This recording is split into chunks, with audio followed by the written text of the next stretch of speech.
Sementara proses mediasi kasus gugatan dugaan ijazah palsu Presiden ke-7 Republik Indonesia Joko Widodo yang digelar di Pengadilan Negeri Surakarta belum mencapai kesepakatan. Pihak Jokowi menolak tuntutan penggugat yang meminta Jokowi mempublikasikan ijazahnya. Hari pertama mediasi berlangsung membahas resume dari penggugat. Salah satu tuntutan penggugat adalah meminta Jokowi menunjukkan ijazahnya ke publik. Penggugat menilai masyarakat berhak mengetahui apa pendidikan Jokowi sekaligus membuktikan keaslian ijazah Jokowi. Sementara kuasa hukum Jokowi menolak tuntutan penggugat. Pihak Jokowi menilai penggugat tidak punya hak atau legal standing memaksa Jokowi menunjukkan ijazah aslinya. Proses mediasi akan dilanjutkan pada Rabu pekan depan. Rencananya pihak mediator akan menemui pihak penggugat maupun tergugat secara terpisah untuk mengupayakan penyelesaian ini.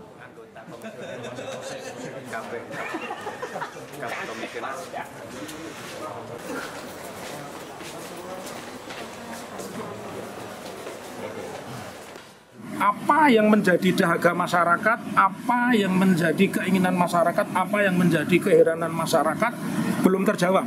Ya, karena itu harus dibuktikan oleh yang bersangkutan. Siapapun kalau dia pernah berkuliah di UGM, entah dia selesai atau tidak, apalagi kalau dia memiliki ijazah, saya mengatakan dia akan bangga. Secara tegas menolak untuk memenuhi atas tuntutan tersebut, ya, dengan alasan bahwa penggugat ini tidak memiliki legal standing, tidak memiliki untuk mengajukan tuntutan hak terkait dengan adanya persoalan yang saat ini disengketakan. Yang pertama.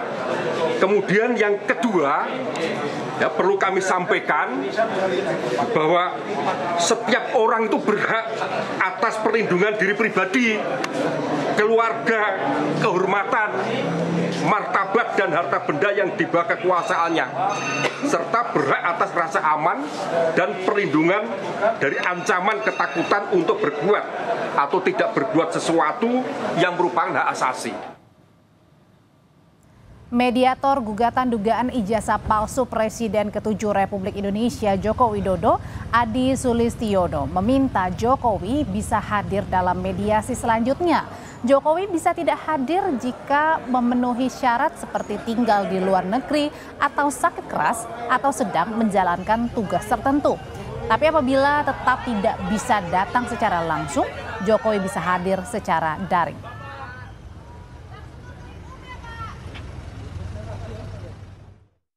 Tadi minta ke kuasa hukum untuk kalau bisa beliau bisa hadir, kemudian kalau tidak bisa coba pakai Zoom kan diperbolehkan.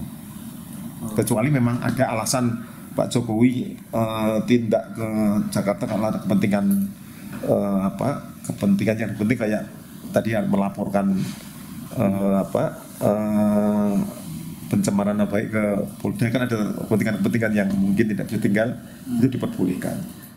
Lalu bagaimana kelanjutan dari proses mediasi gugatan dugaan ijazah palsu Joko Widodo? Kita ulas bersama mediator gugatan dugaan ijazah palsu Jokowi yang juga merupakan guru besar Fakultas Hukum Universitas 11 Maret Solo, Adi Sulistiono. Selamat malam, Pak Adi. Selamat malam, Mbak. Selamat malam pemirsa. Pak Adi, ini kan mediasi hari pertama sudah berlangsung, belum ada kesepakatan antara kedua belah pihak. Tapi sebenarnya apa saja sih yang disampaikan dalam proses mediasi hari pertama ini, Pak Adi? Jadi sebenarnya hari pertama itu kita menyepakati jadwal untuk acara mediasi. Jadi pertama kita sepakati, kemudian kita tanda tangani bersama. Kemudian yang kedua, penetapan biaya mediasi yang nanti harusnya dipikul oleh penggugat dan tergugat. Tetapi karena saya tidak menetapkan biaya alias gratis, oleh karena itu juga sudah dilalui. Kemudian tahap berikutnya untuk pertemuan pertama dari 4 pertemuan yang kita rencanakan, kita sepakati itu mendengarkan notulen mendebarkan permohonan dari mendahulukan dari penggugat terkait dengan perkaranya dan terkait dengan usulan perdamaiannya Nah, dari Pak Adi, penggugat. kalau hari ini Iya. kan Pak Jokowi sebagai pihak tergugat ini tidak hadir. Jadi prosesnya diulang kembali di minggu depan atau tetap lanjut? Tetap lanjut. Tadi kita sudah sepakati memang khusus untuk mediasi ini yang diinisiasi oleh Mahkamah Agung beda dengan gugat-menggugat. Kalau gugat-menggugat begitu diberi surat kuasa khusus sudah bisa, tetapi mediasi sejak awal Mahkamah Agung menginginkan agar para pihak sendiri yang hadir, kecuali ada syarat-syarat khusus, misalnya yang bersangkutan sakit, di bawah pengampuan, kemudian berada di luar negeri, dan yang ketiga sedang menjalankan tugas negara, keempat menjalankan tugas negara, dan seterusnya. Pak Adi, kalau hari ini kan Pak Jokowi sendiri kita sudah tahu bersama ya datang ke Jakarta ke Polda karena untuk melaporkan kasus tudingan ijazah palsu. Nah, tanggapan dari Pak Adi sebagai pihak mediator seperti apa? Tadi saya juga sudah sampaikan ke penggugat ke depan, baik itu dari tergugat yang dari Universitas Gadjah Mada yang diwakili oleh Biro Hukum, kemudian Pak Jokowi yang diwakili oleh kuasa hukumnya. Ke depan seandainya memang beliau tidak hadir, itu harus ada argumentasi yang kuat sesuai dengan pasal 6 ayat 4 itu.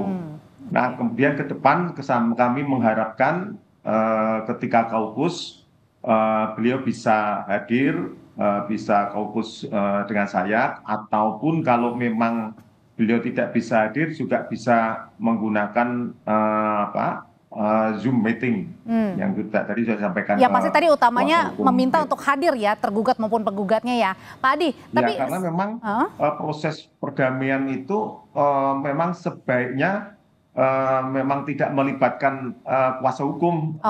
Awalnya sebenarnya gitu, Perma 1 2006 itu yang sebenarnya diawali dari Perma 2003 dulu. Jadi sejak awal memang sebaiknya kalau proses perdamaian itu antar para penggugat dan tergugat sendiri tidak diwakili oleh kuasa hukum. Tetapi seandainya memang tadi terpenuhi pasal 6 ayat 4, ada sakit, kemudian ada tugas negara, ada tugas yang lain yang bisa dibuktikan dengan surat keterangan, itu bisa bukan kuasa hukum. Pak Adi, berbicara soal tadi ini dengan perdamaian seperti itu ya, dari kasus yang ada seharusnya pihak penggugat maupun tergugat ini hadir. Nah, apakah mediasi seperti ini dalam kasus-kasus lainnya memang ada nih?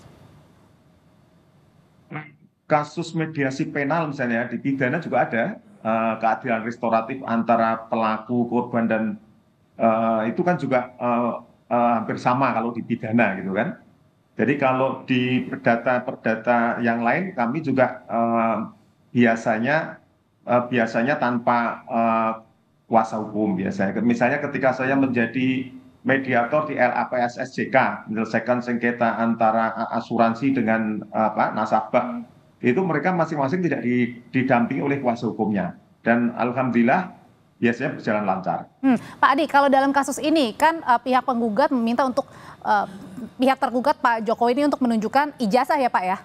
Tapi kemudian dari pihak kuasa hukum Pak Jokowi menyatakan bahwa tidak ada legal standing untuk menunjukkan ijazah asli. Nah, ini gimana kalau gitu untuk mencapai kesepakatannya? Dan apakah dengan kesepakatan itu keduanya harus bertemu bersama? Justru keunikan dari perdamaian itu kan tantangannya kan awalnya pasti berbeda pendapat pasti kan. Kalau nggak ada beda pendapat kan nggak ada gugat-menggugat kan. Nah, nanti seninya di kaukus, Mbak. Di kaukus itu saya ketemu dengan pihak penggugat, kemudian saya juga ketemu dengan tergugat tanpa sendiri-sendiri, tanpa ada tergugat dan di waktu terpisah itu ya? Tanpa ada tergugat, ya. Disitulah kami akan berdiskusi banyak hal. Di situ akan diskusi banyak yang terkait dengan gugatan atau usulan perdamaian yang dilakukan oleh penggugat, kemudian usulan perdamaian yang dilakukan oleh tergugat. Diskusinya tentang apa sih biasanya? Nanti akan mencari titik temunya dari titik temunya dua usulan. Nah, kalau seperti ini titik temunya gimana nih? Apakah meminta untuk menunjukkan, tapi kalau satu sisi pihak tergugatnya tidak mau, bagaimana? Nah itu kan kita belum tahu di Kaukus, justru sebenarnya ramenya nanti di Kaukus. Ketika sudah tadi sebenarnya tadi Mas penggugat juga sudah menyampaikan tentang gugatannya, kemudian tergugat juga sudah menyampaikan usulan perdamaiannya yang tadi sudah disampaikan, tetapi tugas kami mediator justru mencari titik temu di Kaukus nanti. Di Kaukus nanti kami akan menjelaskan banyak hal pada penggugat dan banyak hal pada tergugat, ya kan, baik itu aspek yuridis, sosial, sosiologisnya. Nah, kemudian baru nanti berikutnya masing-masing setelah kita ada brainstorming dengan mereka, kemudian mereka mengajukan kesepakatan baru yang intinya mendekati satu sama lain. Kalau tidak Sehingga mencapai nanti kesepakatan, Pak Adi? Gimana, Mbak? Kalau misalnya tidak mencapai kesepakatan? Makanya yang namanya mediasi sejak awal itu di Perma itu disebutkan bahwa kunci dari mediasi itu itikat baik. Kalau sejak awal para pihak ingin take all menang-menangan gitu kan, tidak punya itikat baik untuk kesepakatan win-win solution, ya akhirnya gagal.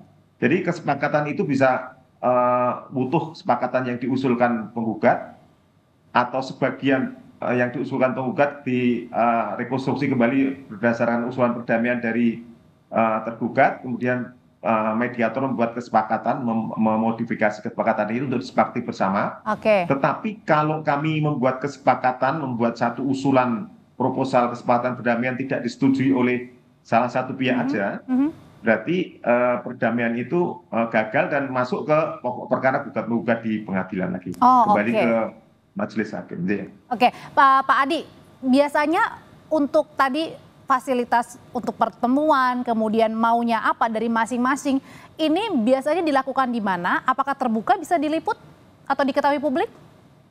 Jadi kami bersyukur di Pengadilan Negeri Surakarta, saya terima kasih kepada Ibu Ketua, itu memfasilitasi pertemuan untuk mediasi dan pertemuan untuk kaukus di pengadilan. Jadi mereka sangat welcome sekali. Kami sangat terbantu dengan respon yang baik dari Ibu Ketua pengadilan. Semuanya sudah disediakan, Mbak, di pengadilan tempat-tempatnya. Bahkan nanti ketika saya membutuhkan Zoom meeting, misalnya dengan Pak Jokowi, kalau Pak Jokowi nggak bisa hadir langsung, itu juga beliau, Bu Ketua juga akan memfasilitasi semuanya. Dan itu. Jadi memang begini, Mbak, memang sebenarnya mediasi ini salah satu bentuk reformasi pengadilan di Indonesia, gagasan dari Mahkamah Agung yang kita harus dukung, karena salah satu kemudian berinvestasi gagal kita di ranking 73 adalah karena sistem peradilan kita yang lama. Dengan model perdamaian, kalau perdamaian itu berhasil, ease of doing business kita, kemudian berinvestasi kita bisa naik. Karena sekarang investor masuk ke Indonesia, ke negara yang lain, itu yang diinginkan adalah ada nggak mekanisme licensing kita yang efektif dan efisien. Namun sayangnya, Mbak, di Indonesia itu perdamaian itu hanya baru di bawah 10% yang berhasil.